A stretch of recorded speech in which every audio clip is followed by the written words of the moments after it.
ఓం శ్రీ మాత్రే నమః. ఇప్పుడు తెలియజేసే అంశము ఈ చిన్న చిన్న పరిహారాలు అనేవి చేస్తూ ఉంటే డెఫినెట్ గా డబ్బుకు లోటు అనేది ఉండదు. డబ్బు పుష్కలంగా ఉంటుంది.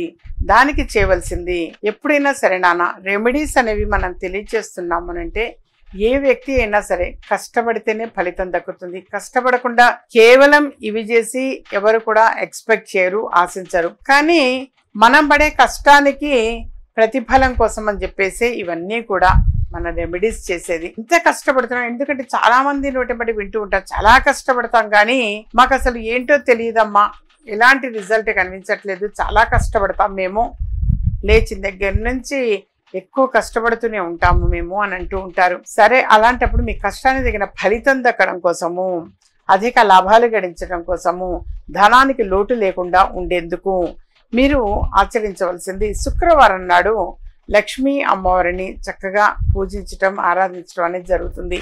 శ్రీ సూక్తం తప్పనిసరిగా చదవండి నాన్న. శ్రీ సూక్తము అనేది డెఫినెట్ గా మీరు శుక్రవారం రోజు కానీ పౌర్ణమి రోజున కానీ మినిమం చదువుతూ ఉండాలి.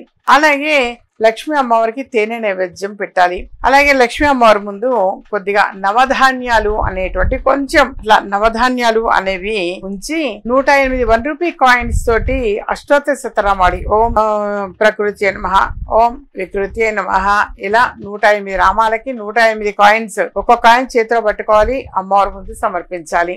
ఆ విధంగా చేయటము.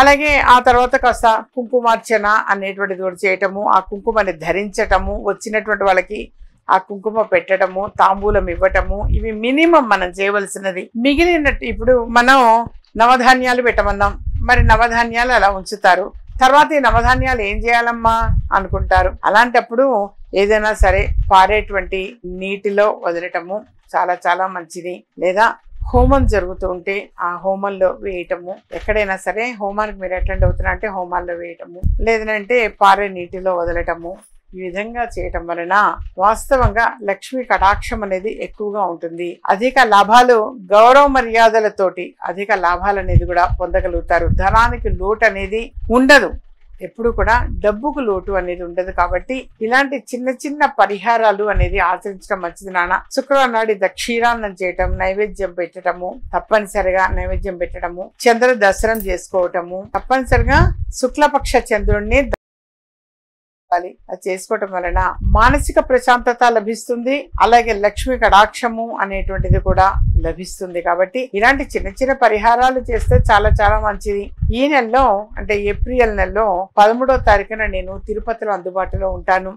తిరుపతి వాస్తవ్యులు కావచ్చు, సమీప ప్రాంతాల్లోని వారు కావచ్చు, వ్యక్తిగతంగా అపాయింట్మెంట్ తీసుకొని కలవచ్చు నాన్న. అలాగే దైవిక వస్తువులు అనేవి కూడా పొందవచ్చు. ఎటువంటి సమస్యకైనా చక్కని పరిహారము అనేటువంటిది లభిస్తుంది. అది ఆరోగ్యపరంగా కావచ్చు, ఆర్థిక పరంగా కావచ్చు, ఎటువంటి సమస్యకైనా చక్కని పరిష్కారం కోసం సంప్రదించవచ్చు.